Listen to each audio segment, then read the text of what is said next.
as pesquisas estão mostrando que o Renan está se firmando como o terceiro candidato e deve chegar ali em agosto com algo a mais de 10% de intenção de voto. Existe alguma possibilidade de aliança? Já foram procurados para alguns partidos ou não? É chapa pura mesmo? O que o Renan precisa é de visibilidade. Se as pessoas param para escutar aquilo que ele fala, a maioria é convencida. Um dos bolsonaristas mais radicais é o Kim Paim. E ele próprio, de uma das franjas mais radicais do bolsonarismo, disse recentemente que no segundo turno apoia o Renan contra o Lula. Nem começou a campanha e a gente já tem um bolsonarista radical admitindo que o Renan pode ir pro segundo turno e que ele indo pro segundo turno vai apoiar.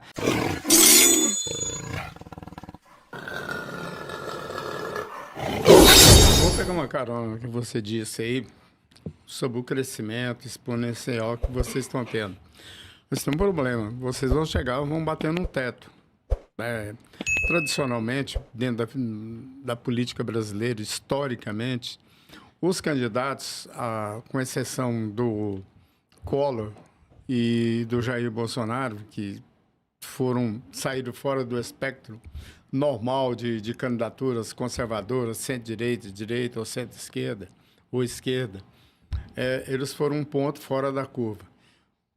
Vocês acreditam que pode ser um ponto fora da curva para furar essa polarização entre os 20% do bolsonarismo e 20% do lulopetismo e essa massa que está aí flutuando, que não sabe, parecendo barata voa, não sabe para quem vai votar, quem vai buscar? A maior parte do eleitorado, diz as pesquisas, não quer votar nem no Lula nem no Bolsonaro, né? Só vota pra tirar o outro. 47%. Só vota pra tirar o outro do páreo no segundo turno, ou seja, não vota em quem acredita mais, mas vota em quem odeia menos, né? Então, a candidatura do Renan, ele cresce bastante, primeiro, só pelo fato dele não ser nem o Lula nem o Bolsonaro, só pelo fato de não ter nenhum telhado de vidro de escândalo de corrupção, só pelo fato de ter propostas, de ter profundidade, de ter preparo para defender essas propostas. Então, ele é o outsider dessa eleição, ele é o fato novo, ele é a pessoa que não tem o histórico de parceria com o sistema como ele funciona hoje, como os dois principais candidatos têm, e é aquele que tem a comunicação mais disruptiva, né? Saiu notícia recentemente no Metrópolis falando que o Lula está preocupado com o nosso crescimento entre os mais jovens, e hoje nós somos o primeiro lugar entre os mais jovens nas pesquisas já entre 16 e 24 anos, tirando votos do Lula, do PT, né? Coisa que a maior parte dos analistas políticos não foram capazes ainda de compreender, que a nossa candidatura ela não está limitada a disputar o eleitorado dentro da direita. Ela também tem um potencial, e já está fazendo isso, de retirar votos da esquerda, principalmente dos mais jovens, que muitas vezes ali no interior do Nordeste não enxergavam outra alternativa que não fosse o Lula, tem a sua rejeição em relação ao Bolsonaro, mas vem no Renan uma esperança de trazer uma mentalidade nova e disruptiva para o sistema de governo que aí está. Então, eu acho que o nosso primeiro desafio é tornar o Renan conhecido, né? É óbvio, todo mundo tem teto, ninguém é unanimidade, mas basta que o nosso teto seja 40%, 45%, porque se outros candidatos, se outros pré-candidatos têm um teto baixo, por assim dizer, o Renan é aquele que tem o maior teto de todos, porque tem a menor rejeição e, como eu disse, a maior taxa de conhece e vota. Então, o que a maior parte das pessoas precisam, o que o Renan precisa é de visibilidade. Se as pessoas param para escutar aquilo que ele fala, a maioria é convencida. Seja aquele que é nem Lula nem Bolsonaro, seja aquele que é Lula, seja aquele que é Bolsonaro. Basta sentar para escutar. Hoje você tem, primeiro, um bloqueio em relação à TV e rádio, porque nós somos um partido na primeira eleição, então nós não temos esse tempo. Não tem tempo. E por outro lado também, muitas pessoas que acompanham política por rede social, que são bolsonaristas ou que são petistas, só pelo fato de ser uma pessoa que não é nem bolsonarista nem petista, não aceitam escutar. Mas quando ele estiver num debate de televisão, apesar de não ter tempo, praticamente certeza que ele deve estar nos debates, essa pessoa vai escutar. E eu acredito que boa parte delas vão ser convencidas. O Kim, eu queria fazer uma pergunta, puxando o gancho da questão que você mencionou, que o Missão e o Renan, em tese, não vai ter tempo de televisão. Só que as pesquisas estão mostrando que o Renan está se firmando como o terceiro candidato e deve chegar ali em agosto com algo mais de 10% de intenção de voto. Existe alguma possibilidade de aliança? Já foram procurados para alguns partidos ou não? É chapa pura mesmo? Não, deve ser a chapa pura, até porque é difícil encontrar partidos que deem força e que apoiem nomes republicanos para compor uma eventual chapa, né? A gente não aceitaria, como Flávio Bolsonaro disse que o Ciro Nogueira era o vice dos sonhos. Pra gente é o vice dos pesadelos, né? Tem um corrupto como Ciro Nogueira, um dos ícones ali do Centrão, um dos melhores amigos de Daniel Vorcaro, ser o nosso candidato a vice. A gente não vai aceitar qualquer tipo de indicação de gente que esteja envolvido com escândalo. O nosso sarrafo, aliás, é muito maior do que honestidade, porque honestidade é um pressuposto. Você não fica discutindo na Dinamarca se o candidato é honesto, porque isso é um pressuposto para qualquer cidadão. É princípio básico. É uma coisa basilar, né? O nosso sarrafo é muito maior. O sujeito precisa estar preparado, precisa estar alinhado com os nossos valores. E a nossa linha de corte para preparo, principalmente para eleições majoritárias, é alto. A gente tem uma preocupação grande com a imagem do partido, a gente tem uma preocupação grande de mostrar para as pessoas que não só a gente é uma alternativa nova em relação àquilo que está aí, mas que a gente tem proposta e que a gente tem a capacidade de implementar essas propostas e de fazer a defesa pública dessas propostas. Então, eu acho muito difícil alguma composição. Eu não vou falar para você que é impossível, não vou falar para você que não vai acontecer, mas eu acho muito difícil. Dentro dessa linha sua aí, você acha que o partido pode incorporar o antipetismo e o antibolsonarismo simultaneamente? Não tenho a menor dúvida. A pré-candidatura do Renan representa isso. E ele vai para cima... Veja, em relação ao escândalo do Banco Master, tanto o PT e o Lula estão envolvidos, como o Flávio Bolsonaro e parte do PL estão envolvidos também. Nós não temos nenhum rabo preso com o Banco Master. Então, o Renan, no debate, ele pode, com toda a liberdade do mundo, perguntar para o Lula, presidente, por que você recebeu o Vorcaro numa agenda secreta, chamou o presidente do Banco Central para servir cafezinho para o Vorcaro, chamou o ministro de Minas e Energia para tratar dos assuntos de mineração do Vorcaro e até aconselhou o Vorcaro a continuar com o banco, né? Você virou conselheiro de banco, você não era o cara que combatia as elites, né? E agora você colocou lá o presidente do Banco Central para fazer sala pro Vorcaro. É a mesma maneira perguntar pro Flávio Bolsonaro, porque você foi visitar, primeiro você disse que não conhecia o Vorcaro. Aí você foi desmentido com o áudio de você chamando o Vorcaro de irmão.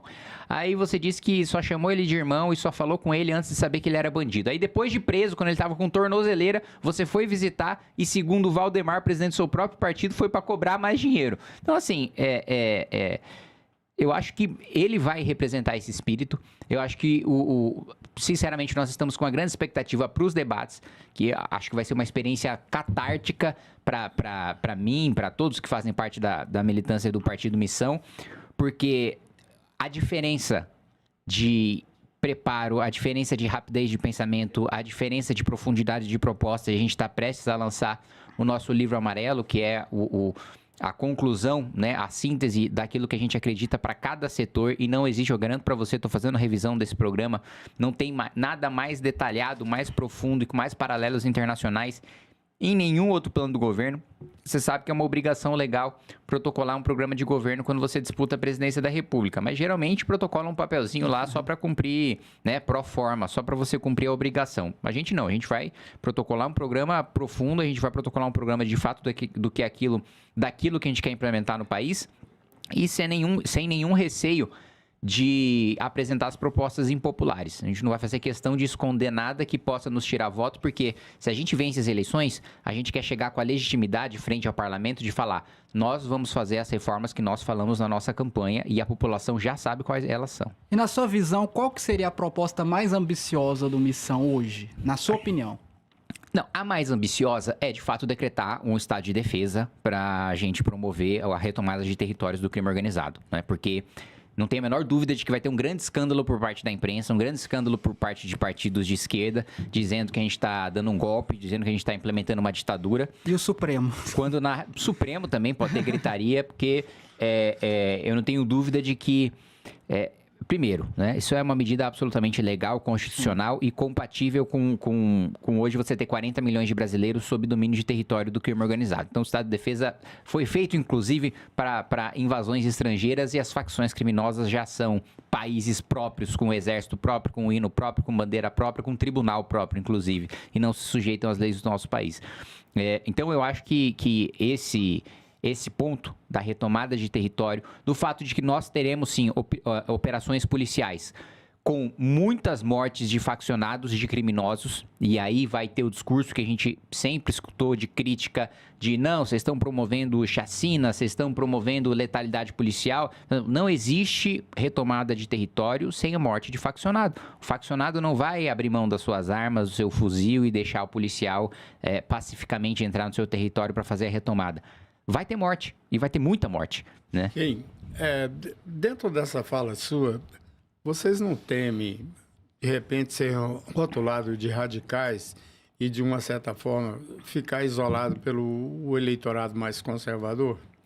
Não, porque eu acho que a população brasileira está tão saturada com a moderação cínica que a gente vê na política, que ela quer um radicalismo, porque o nosso sistema é tão profundamente corrupto e a gente é um país tão miserável e tão atrasado e que perdeu tantas oportunidades nos últimos 40 anos, que ou você é radical ou você não promove mudança nenhuma.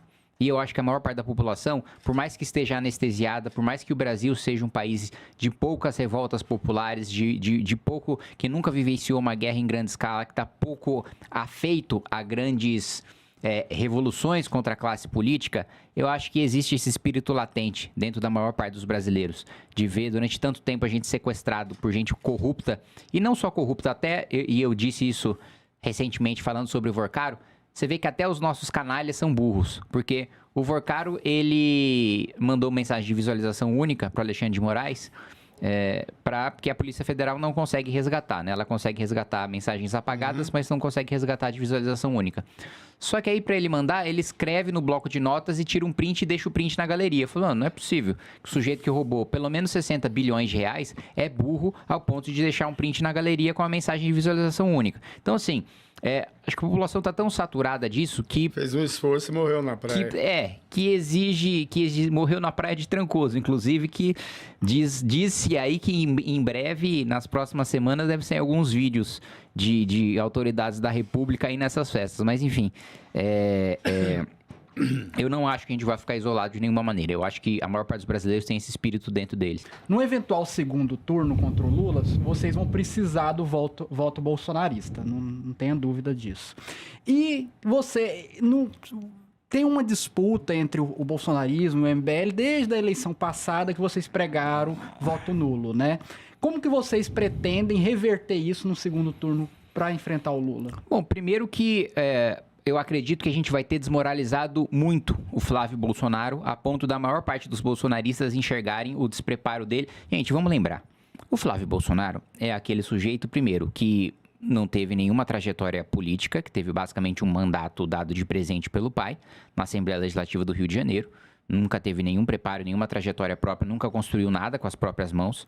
E que quando, na primeira experiência que ele teve de embate político, porque ele nunca foi de enfrentar ninguém dentro da Assembleia Legislativa do Rio de Janeiro, a primeira vez que ele teve que enfrentar alguém, num debate ali com a Jandira Fegali, com o Osório do PSDB, ele desmaiou e literalmente cagou nas calças. Gente, é esse o nível do candidato do bolsonarismo. E os bolsonaristas, mesmo os mais radicais, eu não acredito que eles queiram morrer junto com o Flávio Bolsonaro, e eu acredito que eles têm a expectativa. Eles criaram um Flávio ideal na cabeça deles, que não é o real, e eu acho que eles vão ser confrontados com o Flávio real, porque o Flávio ideal deles é um cara que enfrenta, é um cara corajoso, é um cara que vai pra cima, e eles vão ver quando começar a campanha que o Flávio não é esse cara. Então, eu tenho convicção de que no segundo turno, nós não vamos precisar fazer muito esforço para ter o apoio mesmo dos bolsonaristas mais... Aliás, eu estava assistindo, um dos bolsonaristas mais radicais é o Kim Paim, né? Sim. Que é lá da Austrália. Que sempre, inclusive, nos atacou e nos criticou muito. E ele próprio, de uma das franjas mais radicais do bolsonarismo, disse recentemente, em entrevista, que no segundo turno apoia o Renan contra o Lula. Então, assim, nem começou a campanha e a gente já tem um bolsonarista radical admitindo que o Renan pode ir para o segundo turno e que ele indo para o segundo turno vai apoiar. Então, eu realmente não acho que isso será um problema.